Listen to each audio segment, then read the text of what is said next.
So what do you need to raise? Ultimately, it's about proving like why give their money to you and why now. And so what that comes down to is there are a lot of people out there that are asking for money all the time. Most VCs are getting tens of inbounds, hundreds of inbounds, depending on where they sit a week.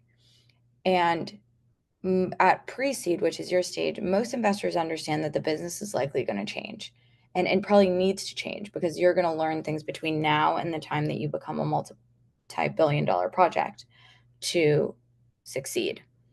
And so step one is really proving that like you are the person to build this company and they feel confident being able to underwrite you.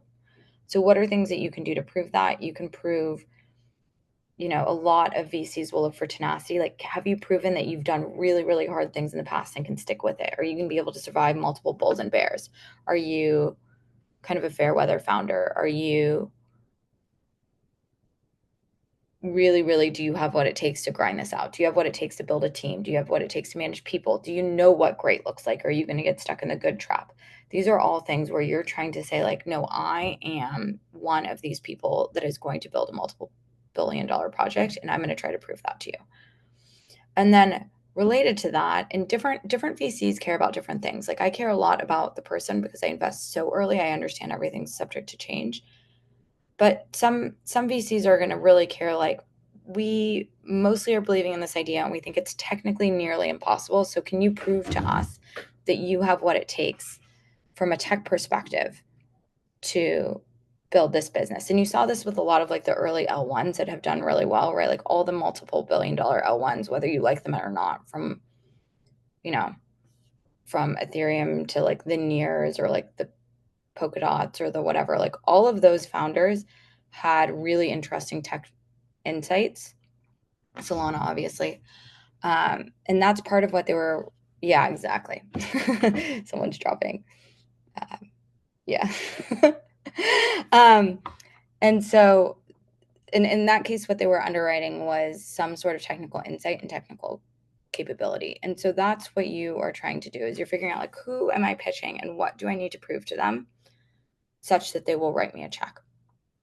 Component of that, and some VCs primarily care about this part and less about the first part, but you have to care about the first part no matter what, is this really a multiple billion dollar opportunity? So there's some categories that I think are cool. I think they're interesting. I really, really love personally, I think governance is really interesting. Do I think there's going to be multiple multi-billion dollar companies in governance? I don't have super high conviction. And so I might think that's cool, but I'm not convinced that's going to return my fund. I'm not sure that's going to 1000x. Do I think,